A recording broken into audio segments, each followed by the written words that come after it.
ज्ञानाची निवृत्ती या ग्रंथाच्या फलाची स्थिती ज्ञानोबराय त्या ओवीतून अज्ञानाचा पाठ निवृत्त करतात. अंतःकरणातला असला अहंकार बंद होतो आणि देहाचा संबंध संपतो. जे बुद्धी देहाला आकर्षित होत होती आणि संबंध करत होती ती बुद्धी भगवंताशी आकर्षित होती. त्याचं नाव ज्ञान. देहाकडे असते बुद्धी, त्याचं नाव अज्ञान. जडाचं प्रेम म्हणजे अज्ञान आणि जडाचं बाहेर येणं म्हणजे ज्ञान. आपण जडातून बाहेर निघत नाही, मन देहाला सोडत नाही. अंतःकरणातली वासना थांबत नाही आणि संकल्प आणि विकल्प बंद होत नाहीत. म्हणून ज्ञानाकडे यायचं, ज्ञानेश्वरीला पाहायचं आणि ओवीचं ज्ञान घ्यायचं, आपल्या स्वरूपामध्ये राहायचं, आपल्या सुखाला भोगायचं, अनुभवात जगायचं, भवाला टाकायचं, आत्मरंगात रंगायचं, वेदाकडे जायचं, स्वतःला पाहायचं, अनुभवाला जागृत करायचं. अनुभव महत्वाचा आयुष्यामध्ये. अनुभव जेव्हा येतो भगवंताचा, भगवंताचं दृश्य दिसणं वेगळं, भगवंताचं अस्तित्व वेगळं, भगवंताचं सानिध्य वेगळं आणि भगवंताशी ऐक्य केलेल्या बुद्धीचं समाधान वेगळं. जी बुद्धी विषयाकडे जाती आणि विषयाचं ऐक्य करते ते वेगळा भाग. जेव्हा विषयाचा तिला छंद लागतो ती बेधुंद होती आणि अविद्येची रात्र तयार होती, अमावस्या.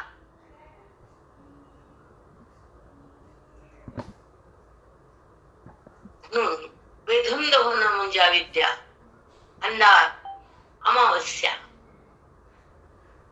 आणि शुभ्र होणं म्हणजे ज्ञान, प्रकाश आणि पौर्णिमा.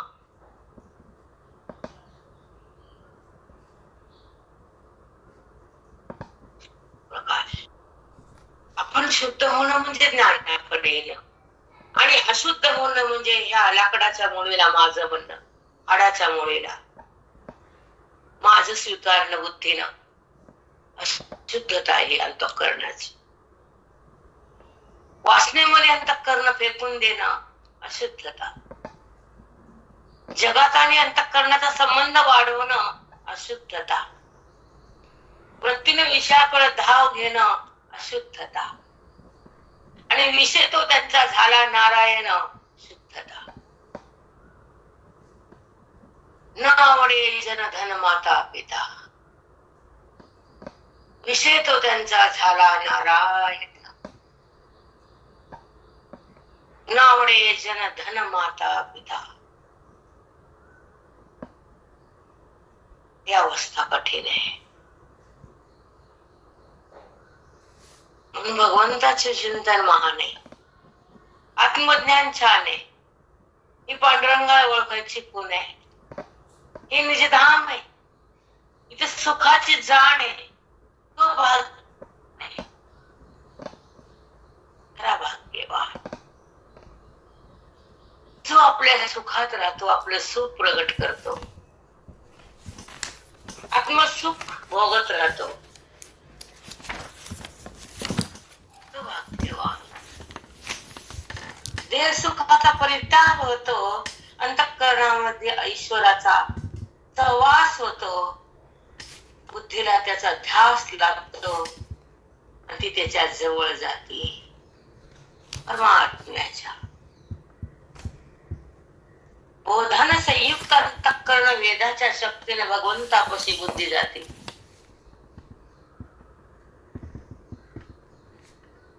नात्याकडे जाणं बुद्धीने वेगळं आणि भगवंताकडे बुद्धीने जाणं वेगळं.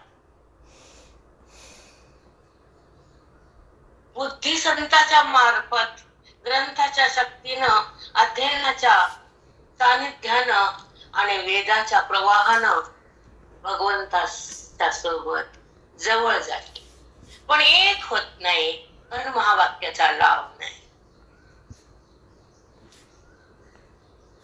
जेव्हा सतसंगतीमुळे श्रवणाच्या भक्तीमध्ये नित्याच्या श्रवणामध्ये महावाक्याचा जेव्हा लाभ होतो तेव्हा वेद अंतःकरणामध्ये प्रवाहित होतो. निमित्त संत असतात, ग्रंथ हृदयात असतात आणि आतला भगवंत प्रगट होण्यासाठी महावाक्याचा आविर्भाव तयार लागतो आणि सत्संगाच्या माध्यमातून अंतःकरणामध्ये महावाक्याची जी रचना मांडली जाते ती रचना अंतःकरणामध्ये बुद्धी स्वतः घेऊन जाते आणि त्या महावाक्याच्या शक्तीने बुद्धी ईश्वरात समर्पित होती. त्याला म्हणतात आत्मत्वाची अनुभूती. रामकृष्ण हरिताई. पांडुरंगाला मन समर्पित होत. ज्या पांडुरंगामध्ये बुद्धी अधिष्ठित होती तेव्हा सौख्य लागतं ज्ञानाचं. बुद्धी ब्रह्म होती, आपल्या सुखात विहार करते. मात्र दुःख नाही, देहाचा संबंध नाही, अविद्येचा भडीमार नाही, जगाचा आविष्कार नाही, अविद्येचा चमत्कार नाही, अंतःकरणामध्ये देहभाव नाही. त्याला संत म्हणतात. संत म्हणतात त्या हृदयाला. सगळं काही टाकून बुद्धी पुढे जाते. माय बाप घरदार बहीण भाऊ सगळं टाकून मुलगी नांदायला जाते, पतीची होती. तसं वृत्ती सगळं टाकून फेकून भगवंताची होती. हे तुमच्या लक्षात येत नाही म्हणून बडबड करावं लागतं आम्हाला. गुरु कसा हो ताई. तुम्ही सगळे जण खोट्या जगाला माझं म्हणतात, देहाला मी म्हणतात, विषयाला भोगतात आणि भगवंताला विसरतात. अंतःकरणातल्या अहंकाराला वाढवतात आणि जगताकडे नाचत जातात. विषयाला बघून हसतात, भगवंताला बघून हसा ना, वेदाला बघून नाचा ना, संताला बघून प्राण त्याच्या हृदयावर सोडा ना. कारण संत जीवाचे तारक आहे, संसारी मारक आहे. कळत नाही, सगळं कळतं, नाटक करतात लोक. हे विचित्र लोक असतात, संसारी घाणेरडे. स्वतःही घाण लोकाला पण घाण करतात. पांढऱ्या शुभ्र कपड्यावर शिंतोडे फेकतात.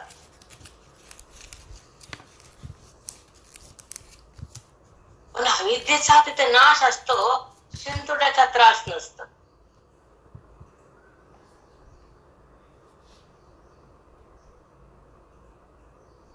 ब्रह्मविद्या खास असते हृदयात.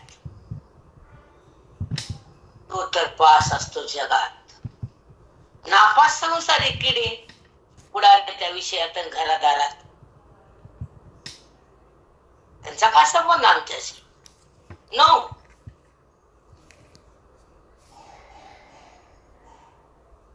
आमचा संबंध संताशी, ग्रंथाशी, भगवंताशी, साधकाशी, परमार्थाशी, मुक्तीशी आणि खऱ्या भक्तीशी संबंध असतो आमचा.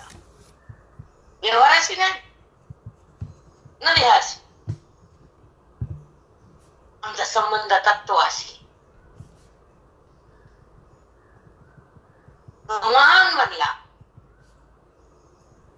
तो जगात तारक ठरला. ज्यानं विषयाला मारलं, संताला धरलं.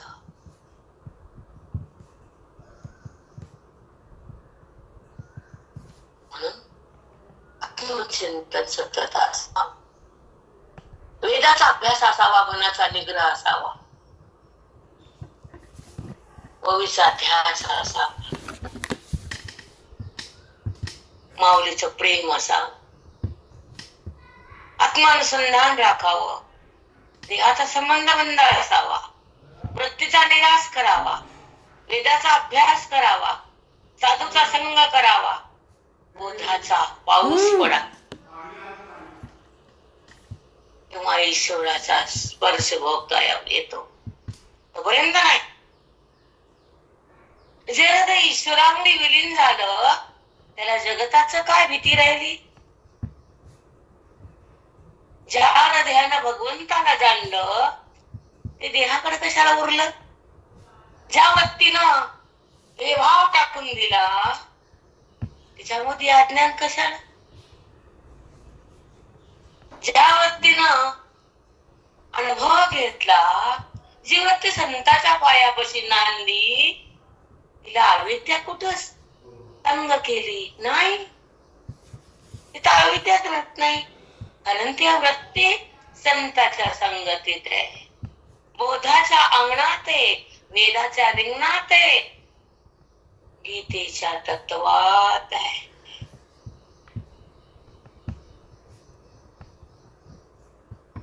ती मलिन नाही, ती घाणेरडी नाही. कारण तिनं स्वच्छ केलं वृत्तीनं स्वतःला. भक्तीनं वृत्ती स्वच्छ होती, कर्मानं स्थिर होते, ज्ञानानं पवित्र ब्राह्म होती. साधूकडे गेलं की हे सगळं साधल्या जात. संसार केलं की माती होते. संसार कामापुरता बाउंड्रीच्या बाहेर नाही, बाउंड्रीच्या आत, लक्ष्मण रेषा कामापुरता.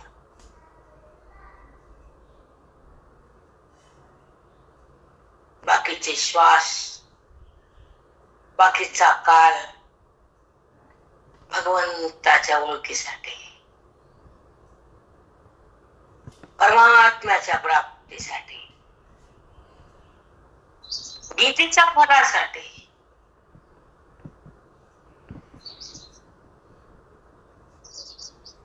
त्याचा काळ आहे आपल्या मुक्तीसाठी.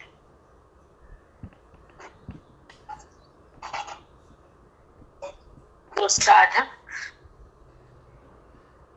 अध्याकडे जाण्याचा प्रयत्न करतो आणि श्रवण भक्तीमध्ये झोकून देतो, स्वतःला स्वरूप रूपानं पाहतो, देहाचा संबंध तोडून देतो, अनुभवाच्या राशीवर येतो, आत्मसुख घेतो, परमानंद भोगतो, तो मुक्तीच्या घरात राहतो.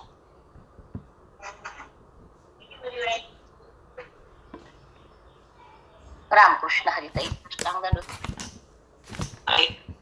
असं त्याचा सांग.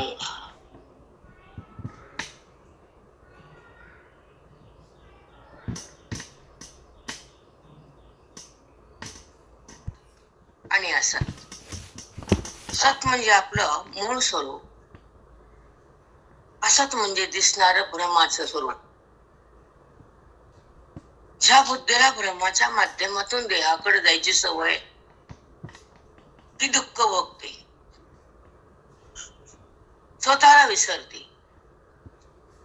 देहाकडे बुद्धी घसरते, अनात्म्याचा संबंध धारते आणि जीवनमुक्ती बाजूला सरते.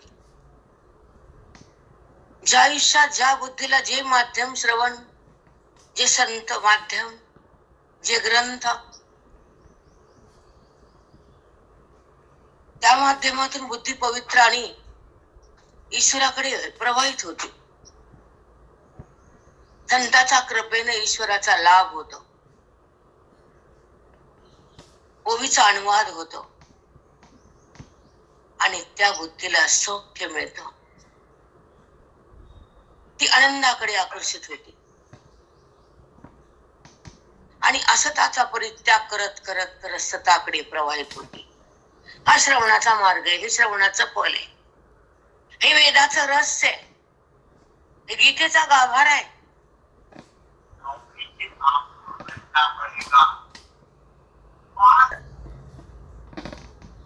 या वृत्तीचे नाम मनाचे दोन संबंध आहेत.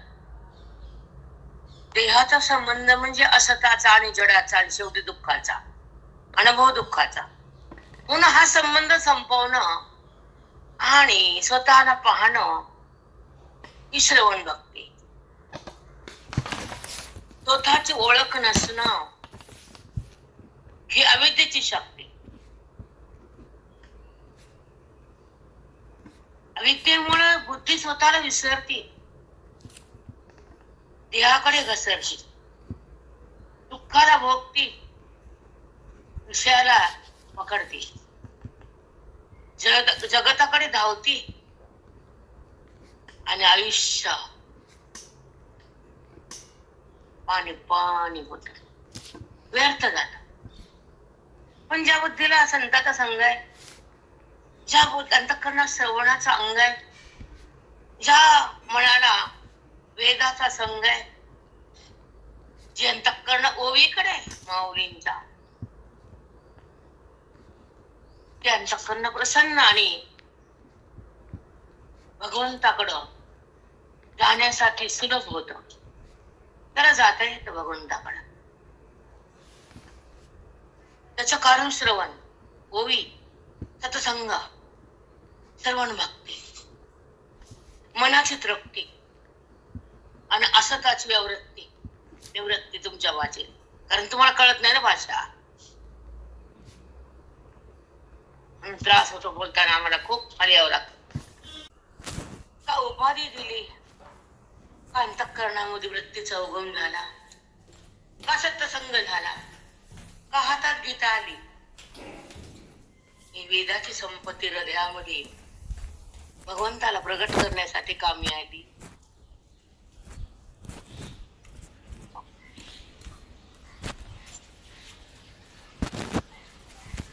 गीतेच्या श्लोकाच्या माध्यमातून ओवीचा जेव्हा उगम होतो आणि जीवाशिवाचा संगम होतो, श्रवण भक्तीला फल येतं, मोक्षाचं स्वारस्य उघड होतं, भगवंताचा स्पर्श अनुभवायला येतो, देहाचा संबंध समाप्त होतो, जीवात्मा परमात्मा बनतो, वेदाच्या शक्तीनं फलद्रूप होतो, तेव्हा तो स्वतः भगवंत बनतो. आता काय उरलं करायचं, काय राहिलं जाणायचं, काय राहिलं कमवायचं, काहीच नाही, काहीच नाही.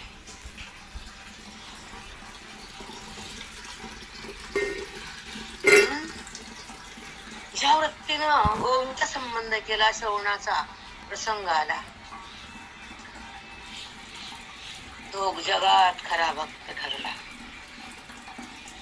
ज्याचं अंतःकरण बेभान झालं, अविद्येची घाण गेली, मन राम झालं. का झालं राम? राम होत ना, कारण अविद्येचा संबंध होता, देहाचा प्रेम होता, जगताचा भ्रम होता, अंतःकरणात विकार होता, परमेश्वरापासून बुद्धी लांब होती आणि हृदयात भ्रांती होती. शांती नव्हती, भ्रांती होती. भ्रांती असताना शांती नाही, शांती असताना भ्रांती नाही. ओम शांती शांती शांती.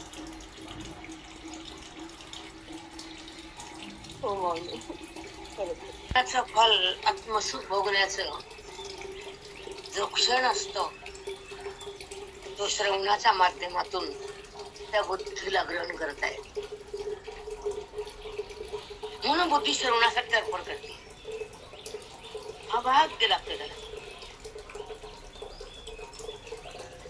वाचण्याला बोलावं का श्रवणाला बोलावं हे ज्येष्ठला कळावं.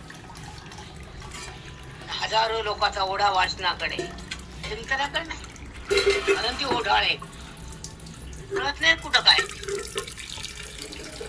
ओढाळा म्हणून उभ्या पिकावरीचा काठीचा मार खात.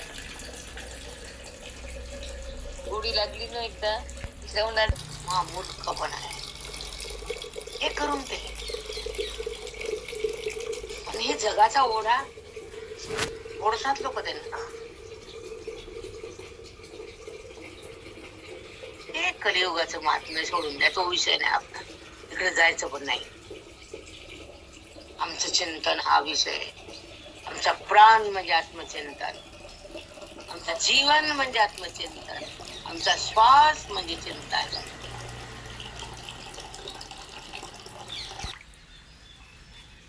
अरे बाप,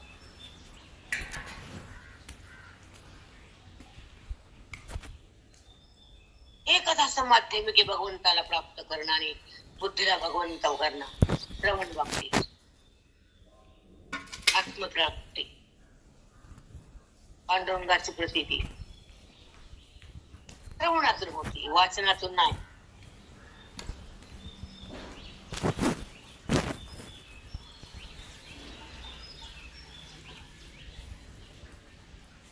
श्रवणात ज्ञान मिळतं, अधिकारानं कळत.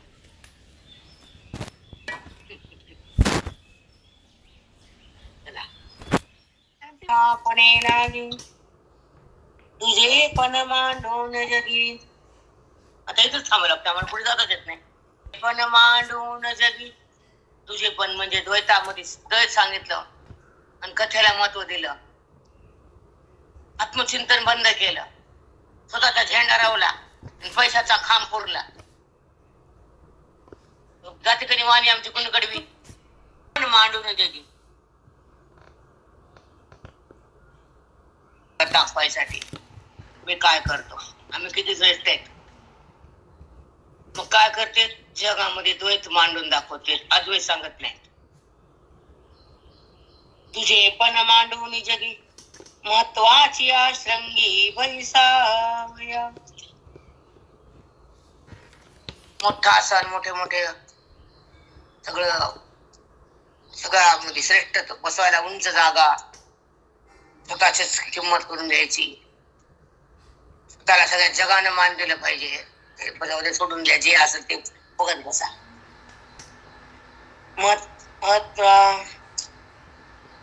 महत्वेंद्रियाच्या संगी बैसावया. असं उंच बसवायचं, त्याला सगळ्या जगात धन्य मानायचं, द्वैत सांगायचं. चला, त्रिभुवनाची सन्माना न वचावे ठाया आणा. धुरेची आसना भोजना लागी. बघा सांगतो तुम्हाला, सांगतो सोडतो. त्रिभुवनाची सन्माना, त्रिभुवनानं मला सन्मान करावा, मला श्रेष्ठ मानावं अशी त्यांची इच्छा असते. जग त्याला मानते, त्या भूताला मानते. जग पागल द्वैताकडे जात, नाचत, त्याच्या बोटाच्या तालावर नाचत. हजारो आकडे वाढते, तिथे जाऊन बसते. मिळत तर काहीच नाही हातात. त्रिभुवनाची सन्माना न वचावे ठाया आणा. धुरेची आसना भोजना लागी. आसन बसायला बी छान आसन पाहिजे आणि भोजनाला पदार्थ पकवान पाहिजे. म्हणून त्यांचं हे सांगणं तप असतं रजोगुणाचं. आसनान भोजना कळालं का? दोन का नाही मिळावं, भोजन खायला चांगलं मिळावं, त्यांचे घर भरावेत ढिगच्या ढिग पैशानं. म्हणून ते द्वैतपणा मानते जगात. आणि जग तिथं जातं उतू आलेलं, जाऊन बसते तिथं. विश्वाची स्तोत्रा आपण होवावया पात्रा. विश्वे आपली यात्रा करावी यावी. विश्वाची स्तोत्रा, विश्वानं आमच्याच मठाचं चिंतन करावं, आमचंच वर्णन करावं, आम्हाला चांगलं म्हणावं आणि ह्यानं जगाला द्वैत द्यावं. सांगता तर काय तिळभर भेट नाही, कधीच उभी मांडता येत नाही नीट. आपण होवावया पात्रा. विश्व आपली यात्रा करावी यावी. आता माझ्याकडे सगळं जगाने इथे यावं, पैसा टाकावा इथल्या जाऊ जाऊ त्यांच्या अंडी भरायला. आणि पागल लोक जाते तिथेच. चला, लोकाची या विविध पूजा आश्रय न धरावा तुझ्या. लोकांना नाना प्रकारची पूजा माझ्याकडेच करावी, निधच यावं लोकांकडे, दुसरीकडे कुठंच जाऊ नये, माझीच पूजा करावी. बर, आश्रय न धरावा तुझ्या, भोग भोगावे ओझा महत्वाची. मी हा मठाचा अधिकारी, मी श्रेष्ठ आहे, मला भोग द्या. मोठे मोठे भोग भोगणार, जग ते घेणार, भोग देणार आणि हे घेणार. चलू द्या उभा धिंगाणा. अंगा बोल माखून तपे विकावया आपण पे. अंगहीन पडपे जिया परी. अंगा बोल माखून तपे. एखादं जर अंग त्यांना नसल कुठला भाग शरीराचा, तर त्याला पुढे करून त्याला विशेष ठरवून पैसा कमवायचा. हे असो धनमानी आस. आता किती सांगू, असो असू दे अर्जुना, असू दे, कंटाळा बोलायचा. धनमानी आस, त्यांना फक्त धनाचे आणि मानाचे आस आहे, बाकी कोणते आस नसते त्यात रजोगुणी लोकांना. हे असो धनमानी आस, वाढवून तपके जे सायास. धनाची आणि मानाची इच्छा धरून हे तप करतात. लोकांना धन द्या आणि मान द्या म्हणून हे तप करतात. सायास तेथे चित्तप राजस बोलिजेगा. त्या तपला राजस तप म्हटले बरं अर्जुना. सांगा माया ते होते का नाही जगा, सांगा. बिलकुल नाही. बोला, इथे तर झोळी घेतल्याशिवाय जातच नाही कुठं. ती झोळीशिवाय बातच नाही. कोणच्या गावाला जाऊ दे, झोळीच आहे. नाही माऊलीला, नाही, बिलकुल नाही. त्याची मर्जी कलियुग आहे, होणारच आहे. अजून कमी आहे, इथून पुढे लय होणार आहे. परी पहुरणी जे दुहिले ते गुरुन दुधीची व्याले. उभे शेत चारिले पिकावयानुरे. उभे शेत चारिले पिकावयानुरे. उभं शेत कणसानं भरलं, आता दाण्याचे राग येणार, त्या ठिकाणी ढोर सोडले मधी. तसं तप केलं आणि हे ढोर सोडले वाचण्याचे मधी. कळालं का? वाढवलं ते कणसाची रास म्हणले की जनावर सोडले मधी. कडबा घरी आला, ज्वारी गाई म्हशीला. कडबा आणा का ज्वारी आणा? बाजार पाहिजे आणा. बाबू अवघड रे. हो खरंच असते माऊली. त्यांचा मठ आनंदी साधक आश्रम त्यांचा नाही.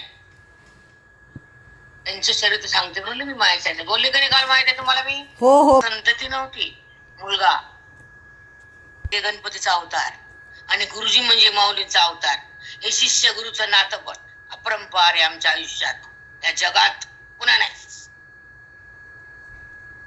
तसे होणेच नाही लोक. तसा वेद बी होणार नाही, तसा पाठ बी होणार नाही, तसं पैसा टाकून देणं होणार नाही. सगळे आसक्ती, सगळा लोभ ते नव्हतं गुरुजीकडे आणि विनायक महाराजाकडे. आता ऐका, असं करता करता विनायक महाराजांचं लग्न झालं. त्यांना संतती नाही, त्यांच्या बायकोला भाऊ नाही. मग आता भाऊ नाही ते लग्न झालं, ते ती सासू संगत आली यांच्या. मग हे कीर्तन प्रवचन करायला जायचे गावोगाव. त्यामध्ये हाती लिहायचे. लिहायचं काम 8 आणे रुपये महिना. त्याच्यामध्ये फक्त प्रपंच लिहायचा, साडी भेटत नव्हती. एकदा त्यांची बायको साडी दिवसा अशी सगळे लोक यायचे मठात, मोठे मोठे लोक पाठ व्हायचा, सत्संग व्हायचे. ती जागा अजून बी आहे, झोपड्या आहेत बांधलेल्या, सगळं तिथे रेडीमेड केलेली तयार आहे. साधक आश्रम नाव आहे त्याचा, आळंदी. आणि मग आता लुगडं नाही बायकोला, एकच लुगडं आहे. ती दांड घातलेलं लुगडं झोपताना घालायची. एक नवं लुगडं रोज चांगलं धडकं लुगडं दिवसा घालायची. रात्री झोपताना ती वाळू घालून लुगडं झोपताना घालायची. एवढी परिस्थिती त्या विनायक महाराजांची. कळते की नाही भाषा माझी मराठी? एकदा भगवंत आले परीक्षा घ्यायला विनायक महाराजाकडे. पांडुरंग म्हाताऱ्याचं रूप घेऊन बाई आली, काटे टेकत टेकत टेकत, ए कपडे दे रे, अंगावर लुगडं नाही. महाराज बसले होते संध्याला, ती कामाला होती. ते लुगडं धुवायला पडलं होतं, दिवसा घातलेलं. आणि एकच लुगडं होतं त्यांना. आणि मग आता साखरे महाराजांना कळालं हे भगवंत आहेत, माझी परीक्षा घ्यायला आले. वस्त्र दे, बाई आली. आता ते लुगडं धुवून वाळू घातलेलं होतं. त्यांना खुणविला, घेऊन जा दोरीवरच. त्यांना घेऊन गेली, ती बाई घेऊन गेली. आणि त्यांचं काम आवरून त्या मायबाई बाहेर आले.